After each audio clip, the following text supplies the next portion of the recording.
Hi, hello everybody, and welcome back to the Making Milestones podcast. I know I have not been good at posting on the days that I'm supposed to, but it's for good reason, I promise.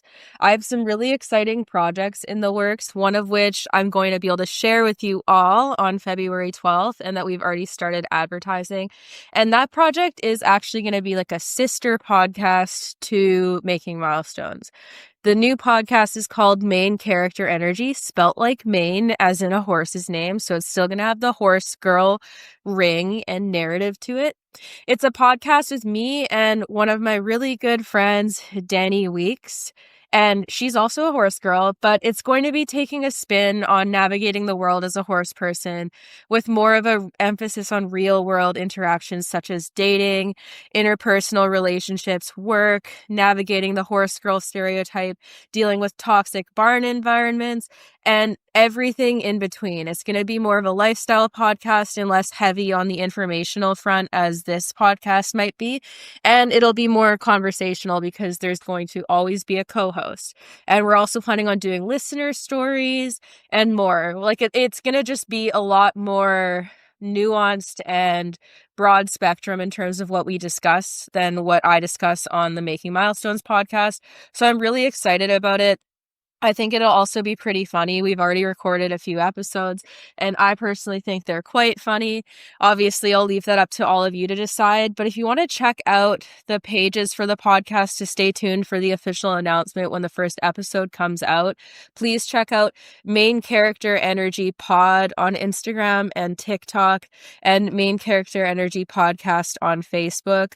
We'll be releasing the podcast on all major podcast providers, and that will be on February 12th that the first episode is being released. And it's a really fun themed Valentine's Day episode on the horse girl stereotype. So I think a lot of people will get a lot of laughs out of it. And I want to clarify that what we mean about the horse girl stereotype is we're using horse girl as a broad gender neutral term for like everybody, but we're using the term horse girl because that is what the face of that stereotype is. So I'm really excited to announce that.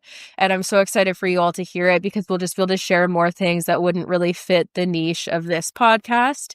And I think you will all really like it. So if you don't mind checking it out and supporting it, and if you do listen, giving it a review on whatever podcast provider you listen to and sharing it if you enjoyed it, it would be so much appreciated because I think it'll be really, really fun and it'll just give us more opportunity to discuss a lot of important things.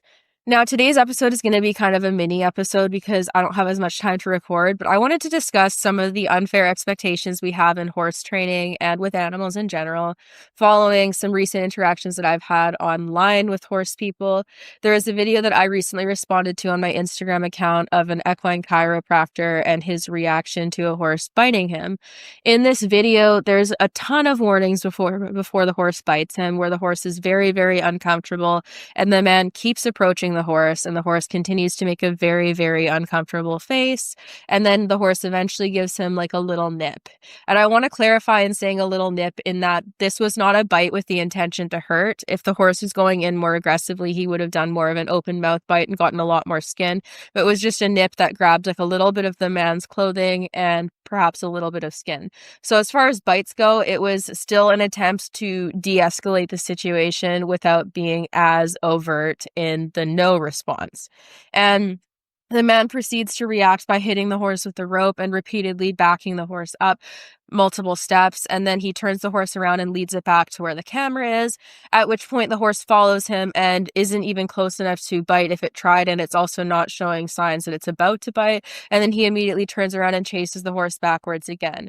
Not only is the timing of that second reaction completely off and not within any sense where the horse would associate it with what he was initially trying to punish, but the overall reaction was just so over the top and unnecessarily aggressive. And on top of that, when we're doing body work with horses, the entire purpose of it is to make the horse feel better and address underlying issues in the horse's body or try to prevent them. And when we punish behaviors, punishment at its core is a behavioral suppressant. All it does is try to focus on suppressing the horse's attempts to communicate a behavior. It's not actually addressing the underlying cause of that behavior. And the problem with this is that it discourages communication. And communication of underlying pain is very important when your entire purpose of treating the horse is to address pain. And chiropractic adjustments can be very uncomfortable for horses, and it's normal for them to respond in this manner. An easy solution for this particular chiropractor would be to require an owner to hold the horse or to tie the horse up if the horse ties okay. But he chose not to do either one of those things, and it resulted in the horse being able to turn enough that it could have bitten him.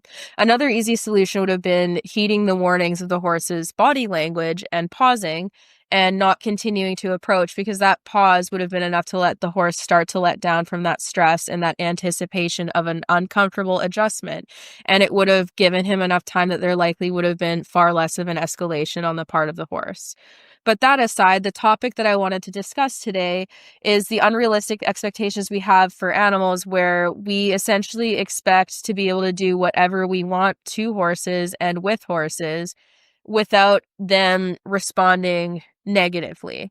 And this includes continuing to ignore repeated warnings from the horse where they're telling us, hey, actually, I'm not okay with this. I'm not comfortable with this. Ouch, that hurts. And us continuing to push and do what we want, and then creating an escalated reaction where it's a more intense reaction, and it's one that we don't want to see as much because it's typically more aggressive. But the problem with this is it's putting the animal in an impossible position where essentially none of their communication matters unless it's what we want to hear, and where we are allowed to override boundaries and overstep and pressure and push them even when we're causing them pain. And they're never allowed to respond in a manner that we don't like. And the problem with this is that we typically won't see these behavioral escalations if we don't continue to ignore boundaries and push past them. But people want to feel entitled to pushing past those boundaries without any recourse on the part of the horse. And that's an exceptionally unfair standard to hold a horse to, because what it means is that the person never has to listen to any communication from the horse, but the horse is put in a position where they have to listen to all communication from the person, deal with underlying frustration on the part of the human, and allow a person to do things to them that they find scary or uncomfortable or painful, and continue to allow those things to happen without ever having anything to say about it, and without ever having the ability to say no. And it's a really unfair standard to hold them to, because unlike us, they have far less context on these situations. People, when they're treating their horses for something, we know that the purpose of getting a body worker out is to help our horse feel better. The horse doesn't. So if the body work itself is painful and uncomfortable to the horse, that is their reality. They don't necessarily know that it's going to feel better after, because the relief that they feel can happen far enough after the adjustment that they're not going to correlate it with that adjustment. And they don't know that the reason why the person continues to approach them to do these painful adjustments is because that person is on a time crunch and that they have other clients and a whole job to go do with other horses. They don't know any of that. All they know is that the situation makes them feel uncomfortable and that it's painful. And then they're responding to that. Whereas people have the context of understanding, I'm on a time crunch, I have a schedule, this is painful to the horse. I can look up and learn about horse stress behavior and learn how to identify their body language. And I have a wealth of knowledge at the tips of my fingers on my phone or my computer to learn more about these behaviors if I'm unfamiliar with them. So, in my opinion, the onus is on the person to give the horse the benefit of the doubt, even in situations where they might feel like the horse is reacting unfairly, because we have that wealth of information and we have the greater thought capacity. We have the full context of the situation where we can understand our portion of it with what we're trying to do to help the horse, but also the horse's portion of it.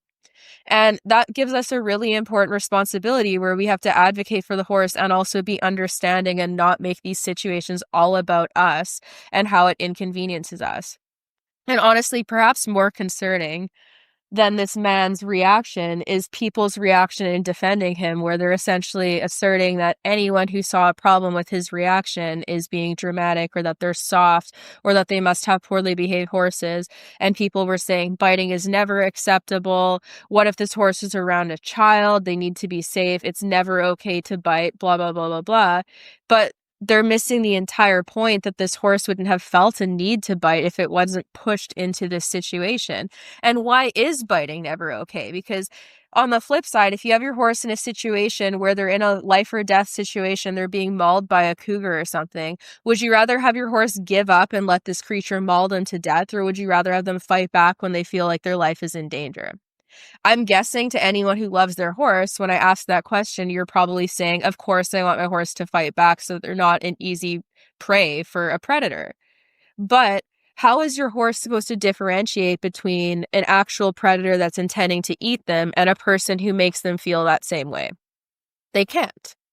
So with this in mind, we need to start teaching people how to respond to horses differently. So when people are like, oh, well, what if there was a child around? First and foremost, children should never be left unattended with horses, because even the best behaved, most placid horses, they're still big animals, and kids act unpredictably. They can do things that no matter how much you desensitize a horse and no matter how much you create a safe-minded horse, the kid can end up doing something that's unpredictable enough that it causes your horse to act out of character.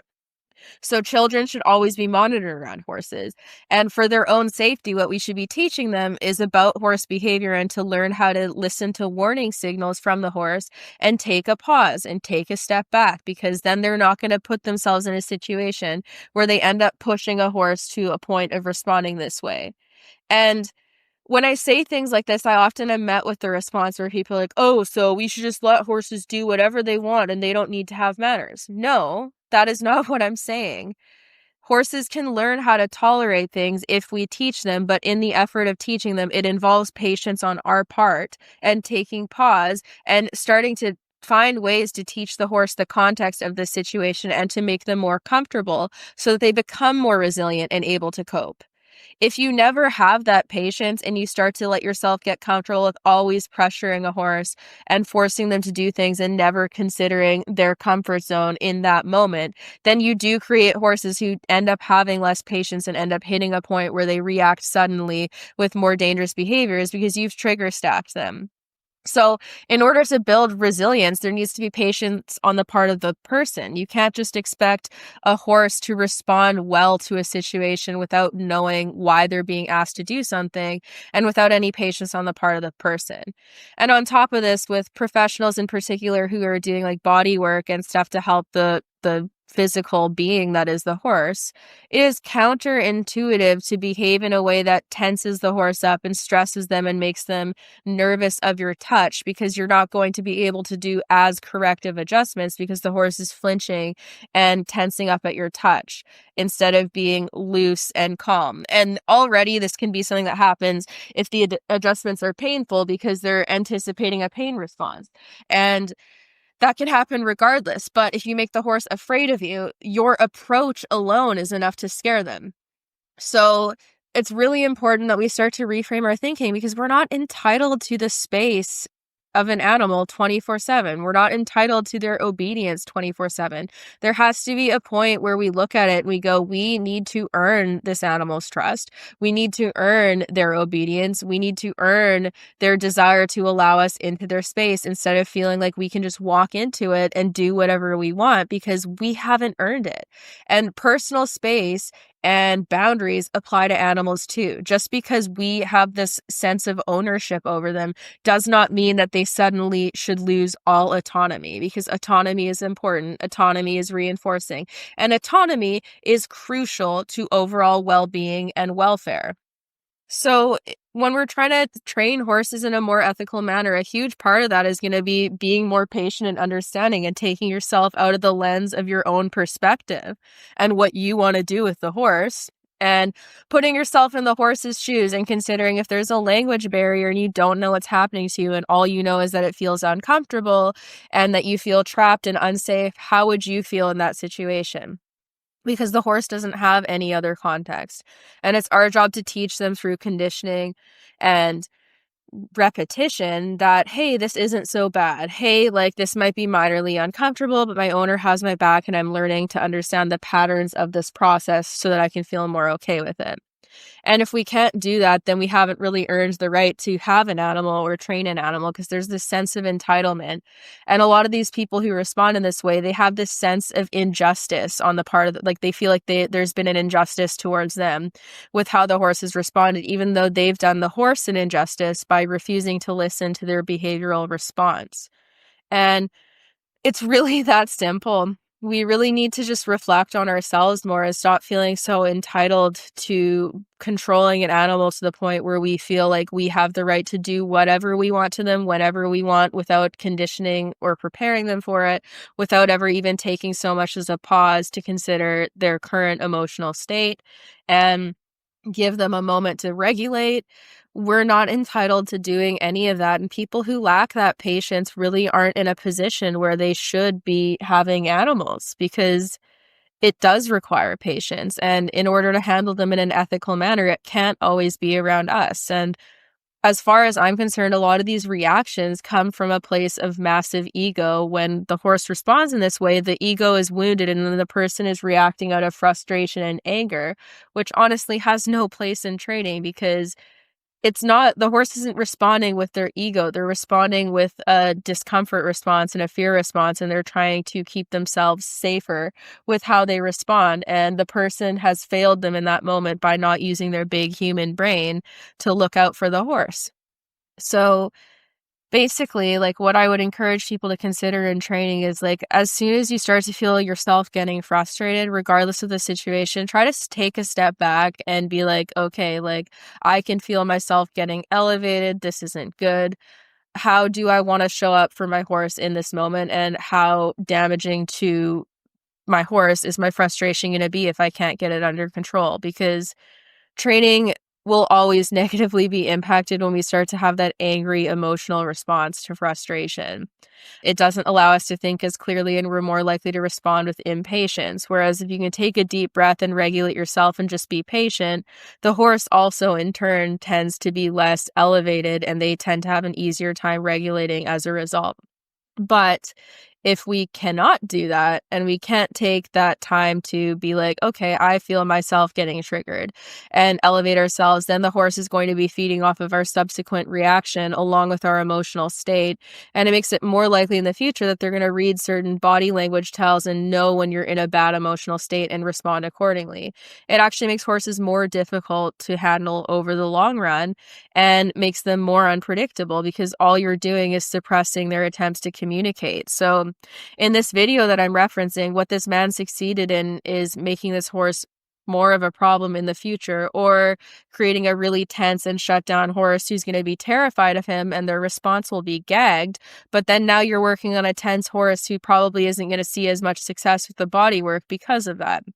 And worse, if the horse does react in a way where they're biting again, it's going to be less predictable as time goes on, because the more you suppress those warning signals, the more unpredictable the horse is going to get, because you're telling them, don't do that, don't warn me. And then by the time they do often react after all of those suppressants, it's going to be a way more severe response where they're lashing out in a big way. And no one wants that. So this is really something where I try to emphasize the fact that it's not really up for debate, in the sense that positive punishment, which is the addition of an unpleasant stimulus to discourage a behavior, it's really well documented and studied across species. And the same types of phenomena are found in all of these species, including humans, where animals that are punished on a regular basis tend to become more reactive. They tend to become more unpredictable. They show more aggressive tendencies than animals who were not punished. So while in the moment it may shut down unwanted behavior, it's notoriously terrible for not being effective in the long run. So it's not even getting the results that people are after, and it's increasing unpredictability and making you more likely to have an animal that's going to be really difficult to manage in the future, especially if their stress keeps increasing.